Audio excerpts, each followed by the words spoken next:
Hello, my fellow members of Boston Sports Nation. Welcome to another edition of the Royal Rooters podcast. This is episode 16, January the 17th of 2026. I'm your host, Tom O'Shea. We are live recording in our hotel room here in Chicago, Illinois. We just got done, or basically a few hours ago, got back from the Bruins and Blackhawks game. But we're going to talk about the night that we had and all around Boston sports. All right, first start off with the first game of the day, Celtics versus Atlanta Hawks. And right from the jump, Celtics just did not look like they really were out of shape. I mean, this was way different than the game on Thursday night where like they had to come from behind. They had a lead and they never let it go. They were at one point it was like 80 something to like 49 or something like that at some point. But at the end, Celtics just blow the crap out of the Atlanta Hawks. Jaylen Brown drops like 41 points on his hometown team as the Celtics win 132 to 106. All right. So I won't go too much depth in the detail. And as I said, it looks like Jaylen Brown, he led the way with 41 points. Let's see, in rebounds, it was right off the bench from Hugo Gonzalez with 8, our superstar from Spain.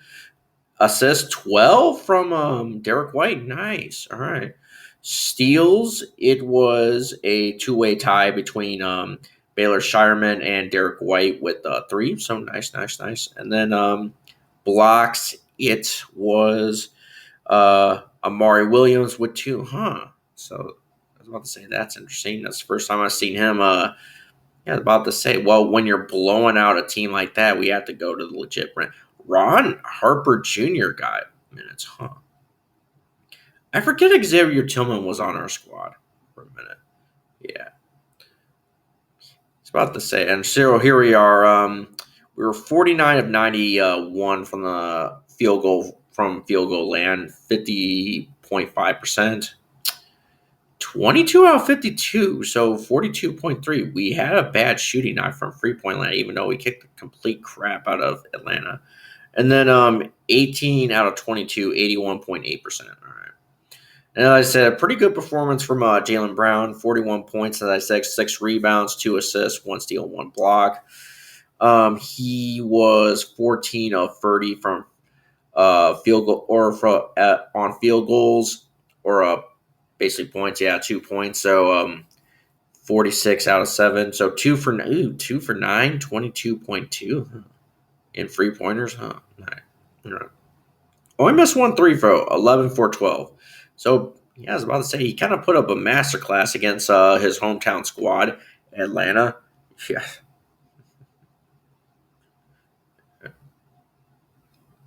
About to say, do they still have that 1958 NBA title that they won against us? I was about to say, Jason Tatum would have to remind you that team was won in St. Louis. And he's from St. Louis, yeah. About to say. So a pretty good night for the Celtics. 2 straight wins for them in a row.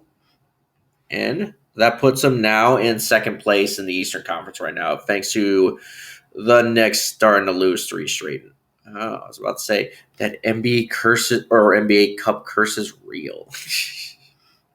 And now that actually does put them in first place in the Eastern or in the Atlantic Division right now. So nice. All right. Here we go. Very nice. All right.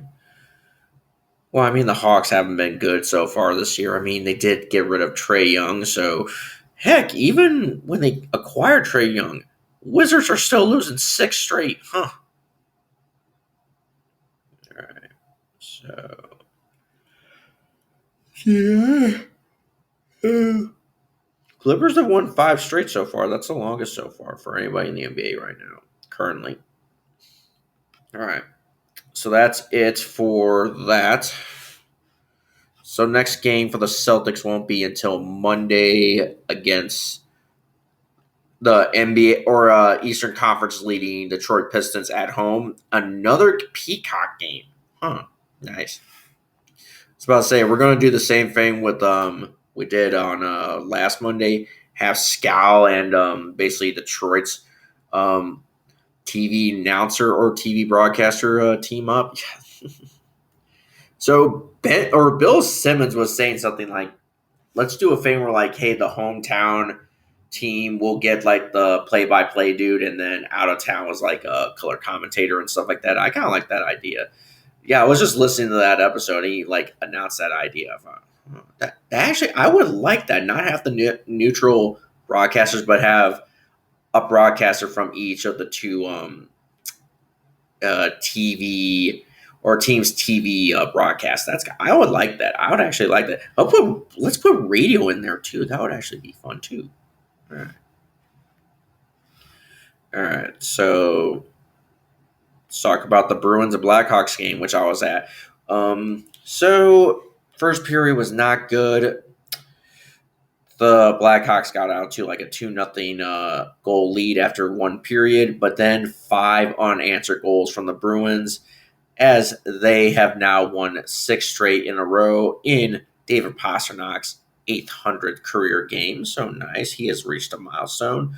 Bruins win this one 5-2. All right.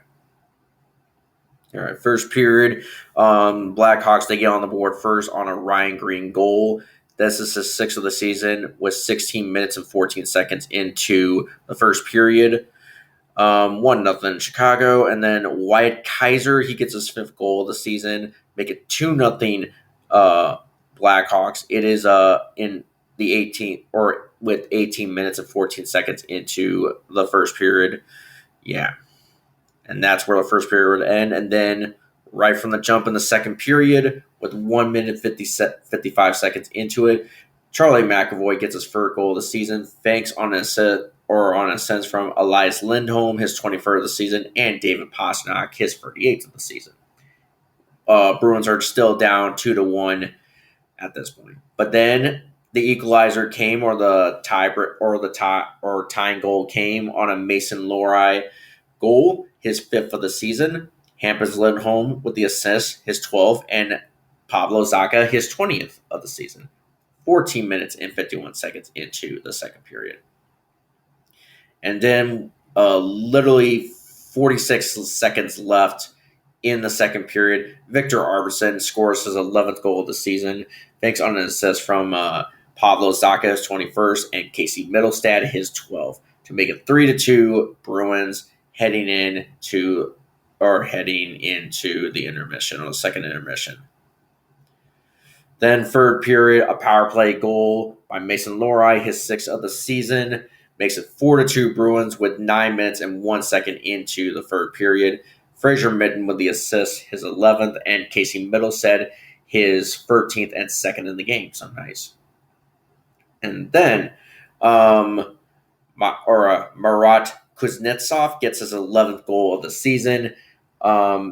Make it 5-2. Make it 5-2 Bruins with 11 minutes and 2 seconds left into the third period. Thanks on an assist from David Pastrnak, his 39th, and Elias Lindholm, his 24th. All right, and that's where your final score would stand. All right. Shots on goal. The Blackhawks did win that battle 24-23. Power play, it was the Bruins. They won that one 1-for-1. Apart from the Blackhawks, it was 0-for-1, 0%. So nice. Penalty minutes were even, 2 for each team. All right. So that's about it. All right. And then, let's see. Mason Lohrei had 2 goals and 2 points. And then David Pastrnak had 2 assists and 2 points. And then, as I said, Pavlo Zacha had 2 assists and 2 points. So nice. And then, as I said, Giannis Korpisalo had got the win. He had 22 saves, so nice. All right. So pretty nice. Good. So this is 6 straight for the Bruins. This now puts them, literally gives them 58 points of the season. They are now 28, 19, and 2, so 28 wins, 19 losses, and 2 overtime losses. This now still puts them as the top wild card seed behind the Buffalo Sabres, and this literally puts them in 7th place in the playoffs. So literally, if the playoffs were to begin today, they would be in the postseason. Nice. All right. Conference wise, so we're 5th in the conference right now. In the division, we are 4th right now. We're climbing up there, behind our arch rival, the Montreal Canadiens. Nice. And Tampa Bay still leads that division. Actually, I should say, yeah, Tampa leads that division. Yeah. All right. I forgot it. Yeah. So next game for the Bruins won't be until Tuesday against the Dallas Wings. They go to Dallas, as I said. All right. So right. I want to go over this trade real quick. We forgot to say something about this on Thursday. Yeah. Or Friday, I should say Friday. So anyway, so a belated one. So it looks like the Bruins have made a trade with the Anaheim Ducks. They will trade over Jeffrey Vassell to the Anaheim Ducks for their 2026 draft 4th round pick. So nice. And it looks like this pick will be the earlier of Anaheim's two fourth round picks originally acquired from Detroit and Philadelphia. All right. I mean, when I was kind of hearing about some of this, I mean, it was a pretty good steal for the most part. I mean, we did get a pretty good pick, so nice. I mean, I'm really kind of indifferent about this trade. I mean, I really feel like, I mean, for the future, I mean, it's somewhat kind of one of those meh trades, but at the same time, too, we did get a pick, and this could help us in the future.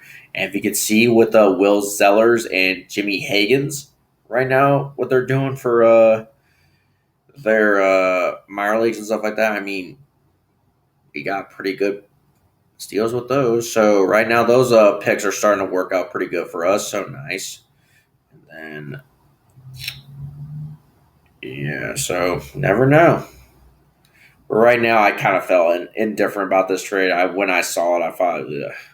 I didn't really know what to think about. That's why we kind of like announced it late, just for the fact that, like, yeah, I'm not sure about this trade. Not that it looked like a bad trade. I just felt indifferent about it. All right. So that will be about it for the show. All right. So let's see.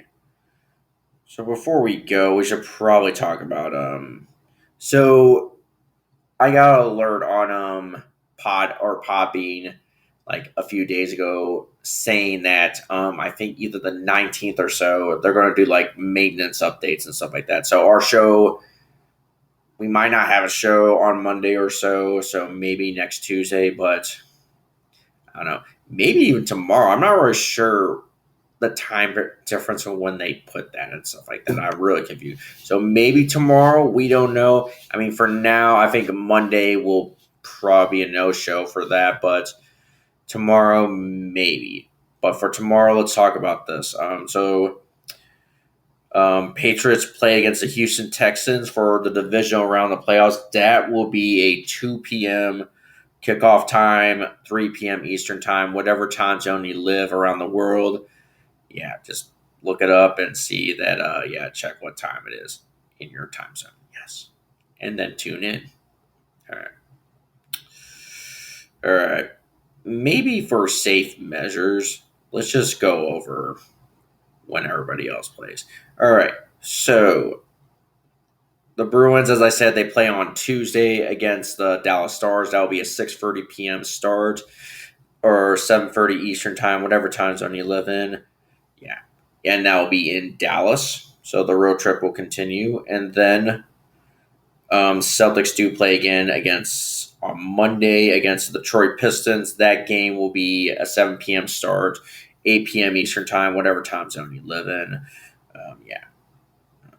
All right, so that would be a Monday game. Oh yeah, I forgot. It is MLK Day on Monday. I forget. Yeah, I'm not working that day.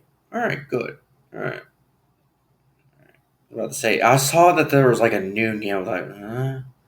And I thought, oh, it's MLK Day. Yeah, everybody's. Yeah. Right. Like I was confused at first. I thought, oh yeah, there is a holiday on Monday, isn't there? All right. All right. Let's call it a night.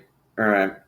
So maybe see it tomorrow night. Maybe not. Depends on what's going on with this maintenance thing. What time? If it actually means a certain time. I think it's like 7 or 8 or so on the 19th, but that could be the time zone looks different. But anyway, see you tomorrow. Maybe not. If not, we'll just have one big fat old episode. Yeah, the 18th, 19th of January episode. Yeah, like big 2 day episode. We might do a little bonus episode maybe on one of the days. It looks like the next off day for nobody playing is on Sunday, so maybe we might do a little bonus episode, kind of like a boots on the ground kind of episode, experience episode for this Bruins and Blackhawks game we were at, because I really want to talk about this too. It seems, yeah. All right. All right. So, without further ado, we're gonna call it a night. All right. See you guys maybe tomorrow. All right. Banyana.